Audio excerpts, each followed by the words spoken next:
నిన్ననే ఒక ఇన్సిడెంట్ జరిగింది రాష్ట్రంలో. నిజంగా ప్రతి మహిళ కూడా బాధపడే విధంగా ఈరోజు గీతాంజలి తన జీవితాన్ని చాలించడం చాలా బాధేస్తుంది. కేవలం ఇన్నోసెంట్గా తనకొచ్చిన ఇంటి పట్టాని సంతోషంగా మీడియాకి చూపించి ఆనందంగా మాట్లాడటమే ఆవిడ చేసిన తప్పని నేను అడుగుతున్నా.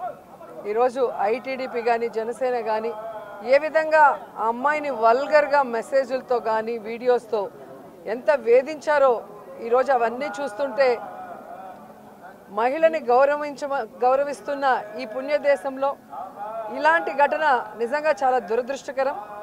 ఎవరైతే ఈ కార్యక్రమం చేసి ఆ అమ్మాయి చావుకు కారణమయ్యారో వారందరికీ పనిష్మెంట్ ఇవ్వాలని భగవంతుడిని మనస్ఫూర్తిగా కోరుకున్నా.